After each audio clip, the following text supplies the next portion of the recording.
नमस्कार, मी भाग्यश्री फाटक.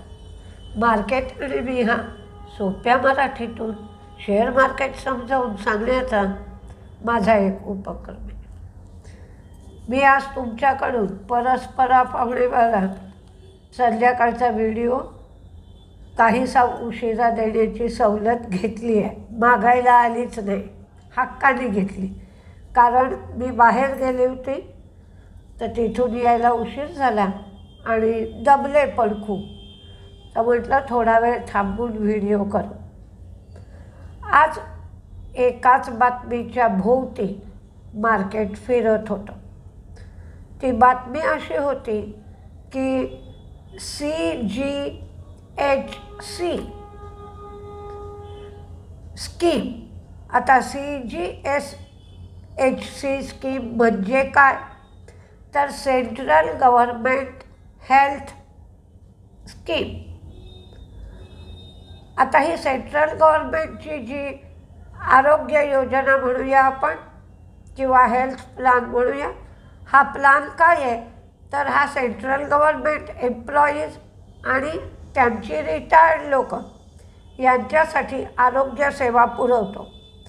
आणि 2000 जवळजवळ मेडिकल प्रक्रिया त्यांच्यामार्फत केल्या जातात आणि त्या सेंट्रल गव्हर्नमेंट एम्प्लॉईजला मिळतात. तर हे 54पासून चालू आहे आणि 54 साली जे दर निर्धारित केले होते म्हणजे 1954, 1954मध्ये जे दर निर्धारित केले होते तेच दर आजपर्यंत चालू आहेत. त्यामुळे हॉस्पिटल्सना किंवा हॉस्पिटल्सशी संबंधित ज्या संस्था आहेत, लॅब्स वगैरे, त्यांना ते दर परवडणारे नव्हते. म्हणून त्यांनी कॅशलेस सेवा त्या देत होते त्या बंद केल्या होत्या. तर ही गव्हर्नमेंट सेंट्रल गव्हर्नमेंट हेल्थ स्कीमच्या ज्या सेवा पुरवल्या जातात, लोकांना त्या फ्री मिळतात, पण गव्हर्नमेंट त्याचे पैसे पेड करतं हॉस्पिटलला. त्याचे दर सरकारने वाढवून दिले. त्यामुळे फार्मा कंपन्या, सगळी हॉस्पिटलं आणि लॅब या सगळ्यांना त्याचा फायदा होईल म्हणून आज सगळे या क्षेत्रातले शेअर सकाळपासून चांगल्या पद्धतीने तेजीत होते. जवळजवळ 25 ते 30% दर वाढ सरकारने केली. तर याचा फायदा या सगळ्या हॉस्पिटलना मिळू शकतो. UK JLRची विक्री 40% कमी होऊन 6419 युनिट झाली, असं टाटा मोटर्सने कळवलं. KEC इंटरनॅशनलला 1102 कोटींची ऑर्डर मिळाली. जी DMartची कथा झाली सकाळी, तीच ट्रेंटची कथा झाली. ट्रेंटने त्यांचा रेव्हेन्यू 17% वाढून 5002 कोटी झाला असं सांगितलं. आणि वेस्ट साईडची 13 नवीन स्टोअर उघडली आणि झुडिओची 40 स्टोअर उघडली. स्टोअरची संख्या वाढली पण त्या प्रमाणात काही रेव्हेन्यू वाढला नाही. म्हणजे जसं ट्रेंटने सांगितलं होतं तेवढासुद्धा रेव्हेन्यू वाढला नाही. जेव्हा ही अनाऊन्समेंट आली तेव्हा 4872-73 पर्यंत शेअर गेला होता आणि तिथून जवळजवळ 100 ते 125 रुपये शेअर गडगडला आणि शेवटी 4777ला वगैरे क्लोज झाला. ओला इलेक्ट्रिक ही भारतातली पहिली सरकारने सर्टिफिकेशन दिलेली OEM ठरली आहे. त्याचबरोबर पुनावाला फिनकॉर्प यांची आकडेवारी आली. आकडेवारी म्हणूया किंवा अपडेट्स म्हणूया, हे अपडेट्स खूप चांगले आले. AUM म्हणजे ॲसेट अंडर मॅनेजमेंट 67.7% वाढले, ते 47,625 कोटी एवढे झाले. आणि त्यांची लिक्विडिटी पोझिशन खूप चांगली आहे, 6,200 करोड एवढी त्यांच्याकडे रक्कम आहे. मेट्रोपॉलिस हेल्थकेअर यांचे पण अपडेट्स आले. त्यांचा रेव्हेन्यू 23% वाढला आणि बिझनेस टू कस्टमर डायरेक्ट हा 16% वाढला.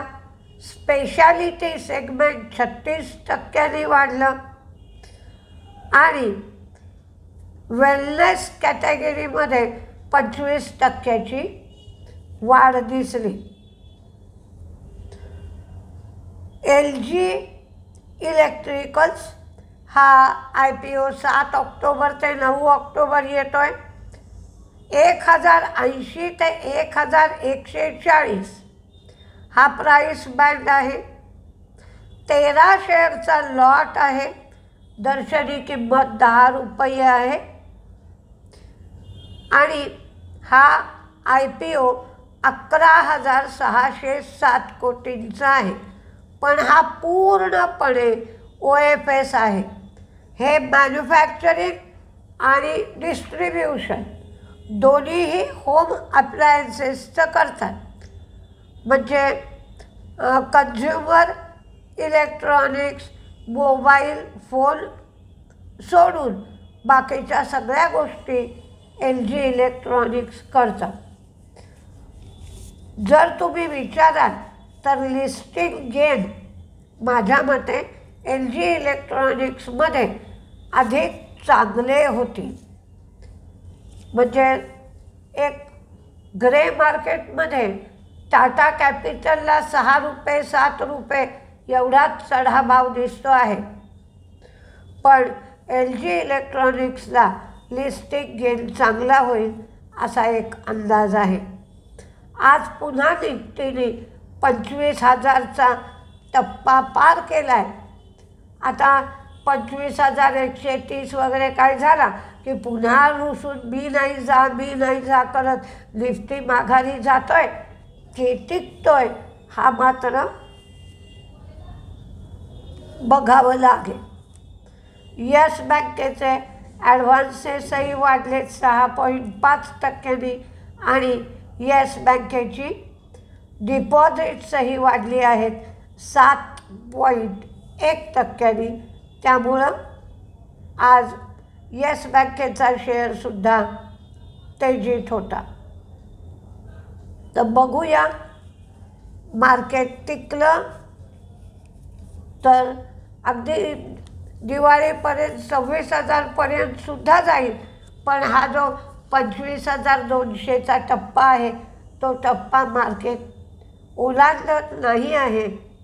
तर काय काय करताय, म्हणजे आज एकंदरीत जे बँकांचे अपडेट्स आले त्या अपडेट्सवरनं असं वाटतं आहे की बँकांचे तरी रिझल्ट चांगले येतील, म्हणून बँक निफ्टीने रिस्पॉन्ड करायला सुरुवात केली आहे. तर असेच जर बाकीच्या क्षेत्राचे रिझल्ट सुधारले, म्हणजे IT कडनं फारशा अपेक्षा नाही आहेत, पण आता बँकांचा सेक्टर सुधारतोय तर FMCGच्या सेक्टरने माघार घेतली आहे. तर पाहूया काय काय होतं आहे ते. उद्याच्या सकाळच्या व्हिडिओमध्ये भेटू. नमस्ते.